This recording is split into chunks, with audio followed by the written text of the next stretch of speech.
Assalamualaikum warahmatullahi wabarakatuh.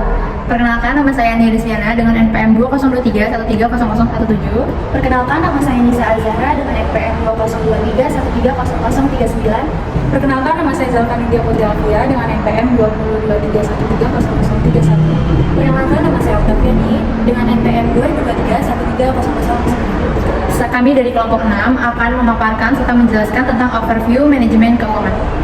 Apa itu keuangan? Keuangan dapat didefinisikan sebagai ilmu dan seni mengelola uang.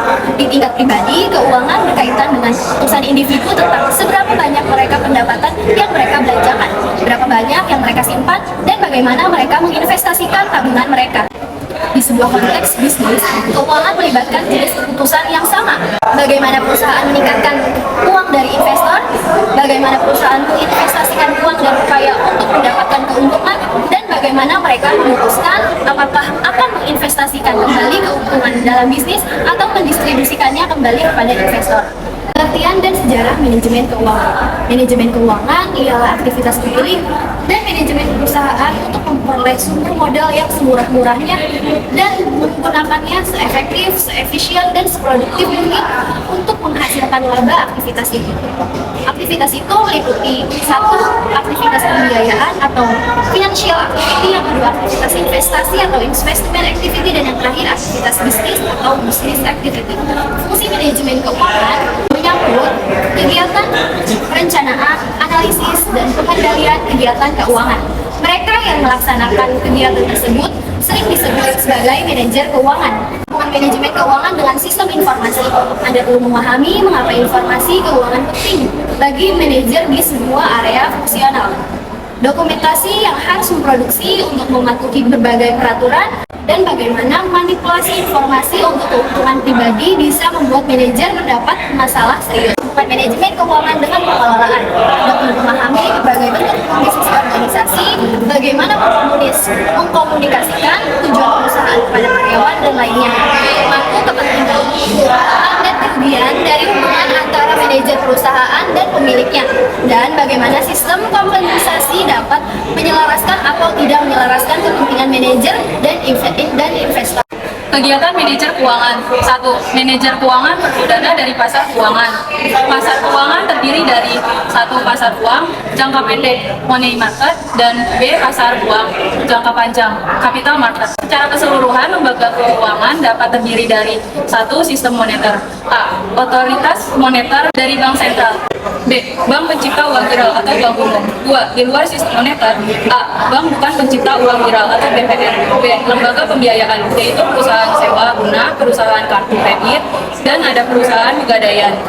C. Perusahaan asuransi, yaitu ada asuransi sosial, asuransi jiwa, asuransi kerugian. D. Dana pensiun, yaitu ada pemberi kerja dan lembaga keuangan. E. Lembaga di bidang pasar modal, yaitu ada perusahaan rekadana, perusahaan efek manajer investasi. 2. Dana yang diperoleh kemudian diinvestasikan, lalu dari hasil investasian akan diperoleh laba.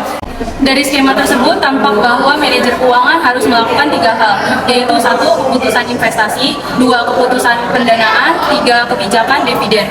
Aktivitas manajer keuangan, yaitu 1. Aktivitas pembiayaan adalah kegiatan pemilik dan manajemen untuk mencari sumber modal untuk membiayai usaha. Selanjutnya ada aktivitas investasi atau investment activity, adalah kegiatan penggunaan dana berdasarkan pemikiran hasil yang sebesar-besarnya dan resiko sekecil-kecilnya, seperti modal kerja, working capital atau harta lancar, current capital, harta keuangan, financial asset, investasi saham, stok dan obligasi, dan aset tetap seperti tanah, kendaraan, dan harta tak berwujud.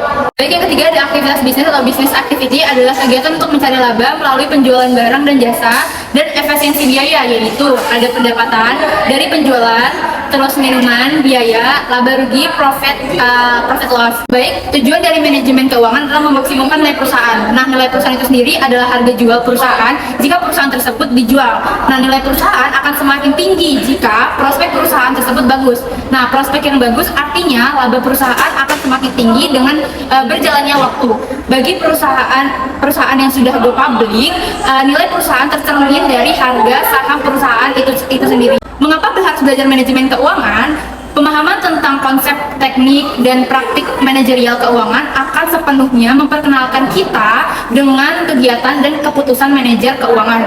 Karena konsekuensi dari sebagian besar keputusan bisnis diukur dalam keuangan. Oke, mari kita katakan Anda tidak berencana untuk mengambil jurusan keuangan. Tapi perlu diketahui, untuk meningkatkan kesempatan Anda sukses dalam karir bisnis pilihan Anda sendiri, Anda masih perlu memahami caranya manajer keuangan itu berpikir.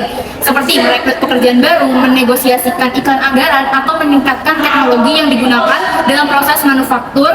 Itu semua perlu adanya pemahaman tentang aspek keuangan guna membantu Anda mendapatkan sumber daya yang Anda perlu. Baik, dari pelajaran ini kita dapat mengetahui masing-masing job desk dari suatu bagian.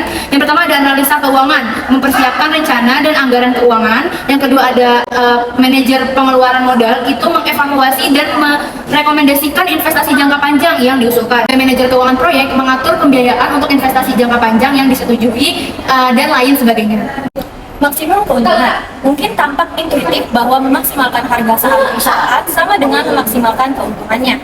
Apakah maksimalisasi laba menghasilkan harga saham setinggi mungkin? Ada 3 alasannya. Pertama, waktu sangat penting. Investasi dengan mengembalikan lebih rendah dalam jangka pendek mungkin lebih diinginkan daripada investasi dengan pengembalian lebih tinggi dalam jangka panjang. Dalam contoh, meskipun total pendapatan dari Rotor lebih kecil daripada yang Velvet, Rotor memberikan penghasilan yang jauh lebih besar per saham. Pada tahun pertama, ada kemungkinan bahwa dengan menghasilkan Rotor. Kedua, laba dan arus kas tidak selalu identik. Laba yang dilaporkan oleh perusahaan dapat dipengaruhi oleh pilihan akuntansi yang berbeda dan tidak selalu menghasilkan arus kas yang tersedia bagi pemegang saham. Tidak ada jaminan bahwa direksi akan memberikan dividen ketika keuntungan meningkat. Namun, pemegang pemeliharaan menghasilkan kualitas produk yang lebih rendah, perusahaan dapat merusak posisi kompetitifnya dan harga sahamnya bisa turun karena banyak investor yang berpengetahuan luas menjual sahamnya. Mengantisipasi arus kas masa depan yang lebih rendah. Dalam hal ini, meningkatkan pendapatan disertai dengan arus kas masa depan yang lebih rendah, dan oleh karena itu, harga saham yang lebih rendah. Ketiga, resiko juga sangat penting. Perusahaan dengan laba yang stabil dan dapat dilakukan mungkin lebih berharga daripada perusahaan dengan laba yang fluktuatif. Maksimalisasi keuntungan juga gagal memperhitungkan risiko. Kemungkinan hasil aktualnya mungkin berbeda dari yang diharapkan. Premis dasar dalam keuangan manajerial adalah bahwa ada trade-off antara pengembalian arus kas